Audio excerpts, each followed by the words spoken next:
Good morning, everyone. Good morning, everyone.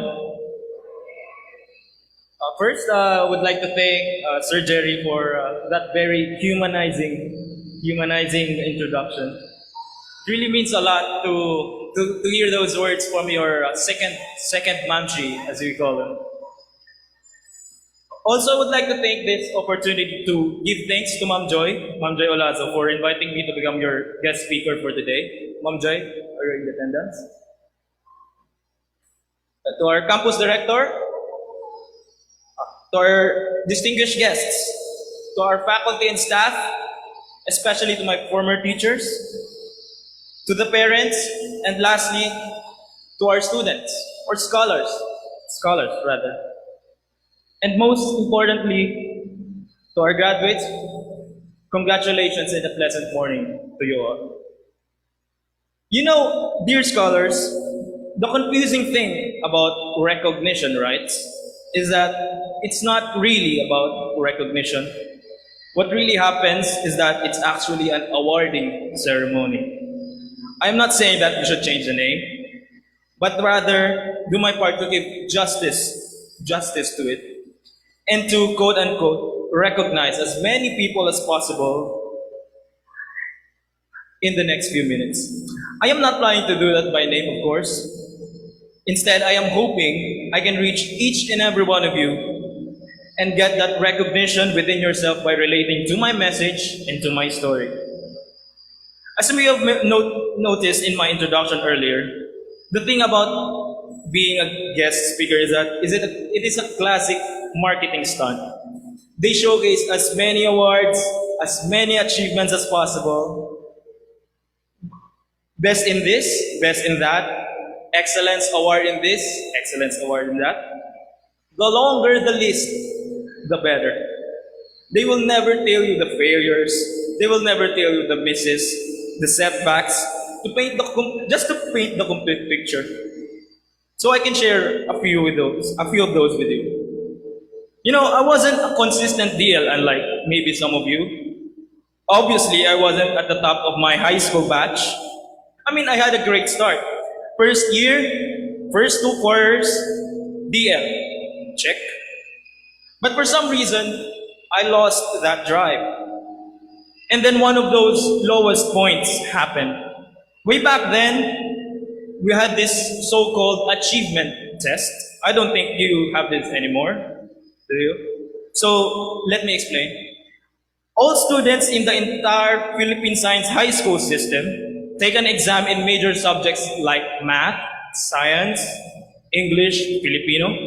It's very similar to DepEd's National Achievement Test, but this is only for the PSHS system. So how would it go for me in my first year? So math, science, English, Filipino. Math, good. Science, decent. English, bottom 10. And that was in my entire batch. Filipino, bottom 10 again. But this is for the entire Pisay system. So let that sink in for a moment. At the time, there were only like 11 campuses with maybe an average of like 75 freshman students each. So yeah, that was a rough experience. Embarrassing, of course. Thank goodness no one ever brings it up. I don't think even my teachers remember that. Also, in my entire high school years, I had developed this intense urge to play computer games, which obviously took a lot of your time. I was very busy managing a lot of things. I was so occupied declaring wars in Mafia Wars. So that was a Facebook game. I don't think it exists anymore. I was also obsessively monitoring crops in my farm in Farmville. That's another Facebook game that I think still exists. On every Wednesday, or whenever the situation allows, we play Dota with my friends in any available computer shop in Goa. I also play every game of my 2K My Player during the day, during the night, at home, at the pavilion, or even at the dorm, where it was strictly prohibited. When it was already lights off, so that was 10 p.m., I was creative enough to set up a gaming station inside our CR.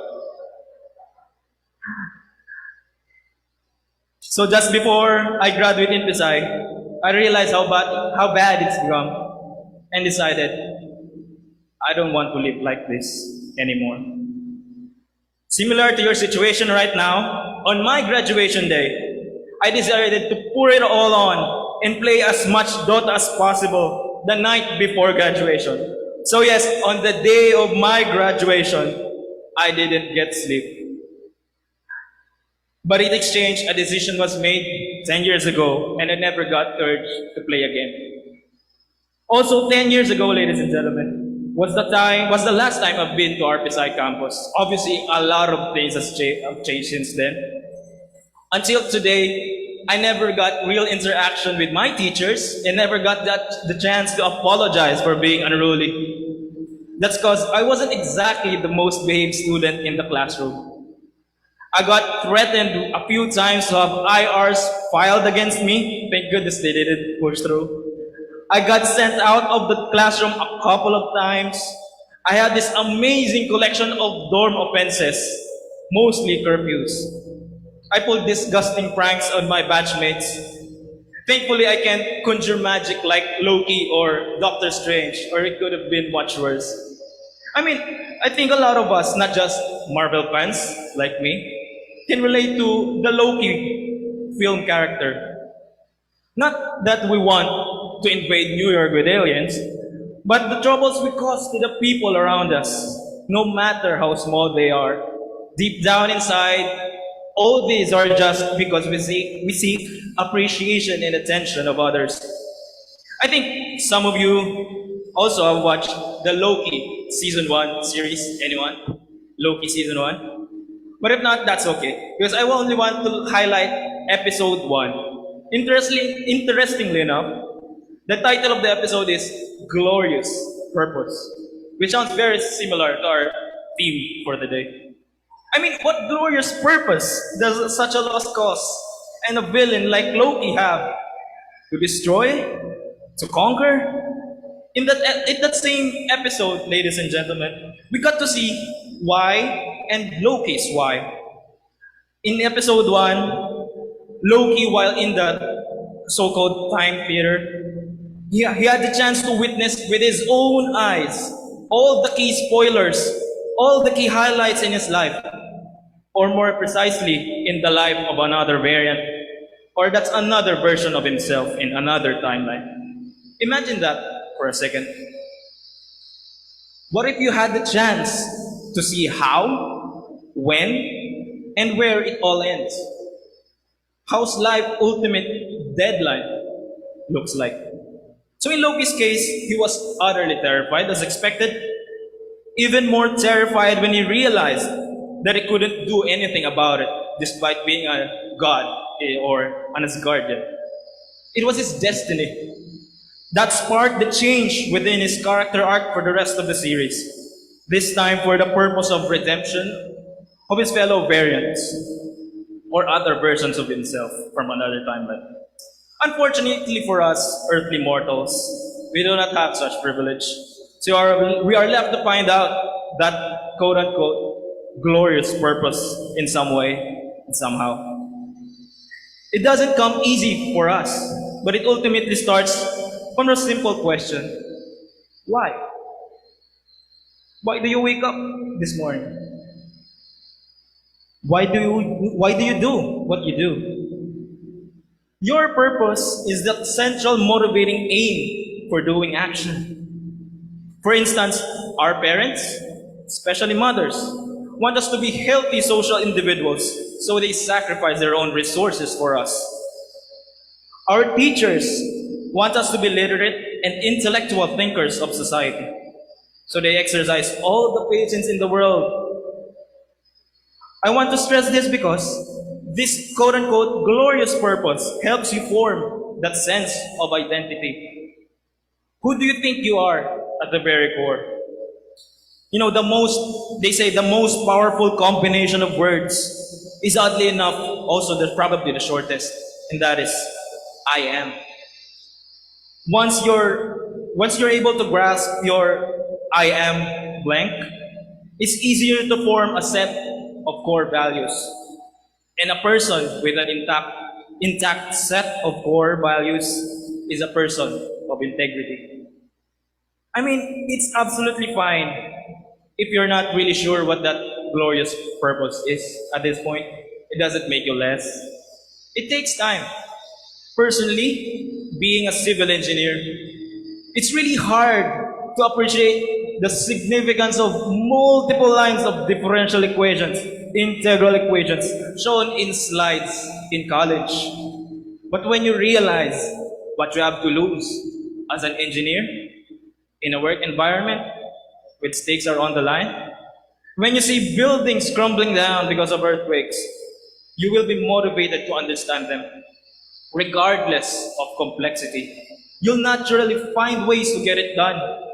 As they say, if your why is strong enough, the how will reveal itself. So, ladies and gentlemen, especially dear scholars, once you feel like you find that glorious purpose, it's also important to start or keep moving. You can't complete a research work only with the necessary intentions, but without implementation and practice. I mean, Mom Furley would never allow that. Didn't allow it for us, and will never allow that. The good thing about this is that you don't really need to leap towards your goals. Just simple steps will do the trick. As I mentioned earlier, I struggled gaining traction after my first 2 quarters as a freshman in high school. Thankfully, there's really just one subject that kept me afloat, and that was math. Afterwards, I started to develop interest in coding, in programming, thanks to Sir Tom, who was my CS teacher during my 3rd year. Then, that culminated with a really good CS3 Computer Science 3 project, which took me several painstaking weeks to accomplish, to polish, to perfect. Next thing I know, it began to branch out to other subjects that I normally suck at. I mean, that's not flat one material, but at least a decent improvement. Now, starting to figure out the balance, it enabled me to now excel in my senior year in high school. And with that newfound self-belief, I tried to build upon it after another, which led to my academic success in UP. I am telling you this story to emphasize the power of momentum and flow. With momentum and with flow, you'll be shocked with the absolute focus and concentration it'll give you. Most importantly, what comes along with it is that needed confidence. All of us need to be great, not only in mental tasks, but in social, emotional, or even spiritual faculties.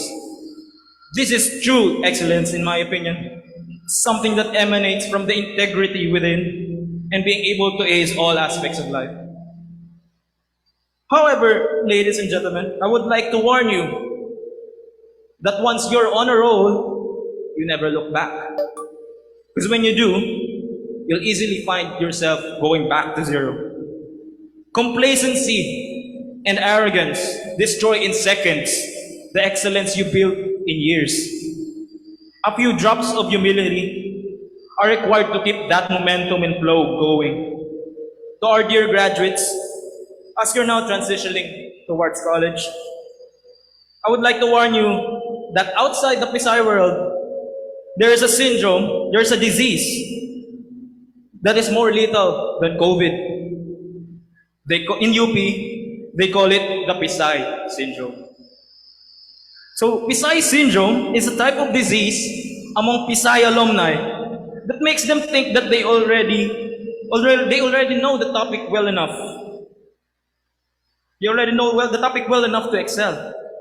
I mean, some of the symptoms include, but are not limited to, skipping classes, only showing up during exams, etc. You see, in college, this is where people normally realize that intelligence and talent will not make the cut. Some level of wisdom is now required. The intelligence will use the intelligent will use the already taught Pisay knowledge to ace his or her tasks, but the wise will change himself or herself, use that Pisay knowledge as a head start, and then study other sources to improve that knowledge base. The wise will also realize that there is a sense of responsibility within the self that is associated with his willingness to change and improve. This sense of responsibility is a hallmark of someone mature and wise. Most importantly, beyond the self, responsibility cultivates that feeling of concern and care towards someone else. You become its assigned caregiver. This is service in action, in my opinion. It is a simple shift of that sense of responsibility from within the self, and in response now to the needs of others. So, ladies and gentlemen, before I end, I would like to leave you with this. The quote-unquote glorious, inglorious purpose only really attains its splendor when it's oriented towards the genuine service to others.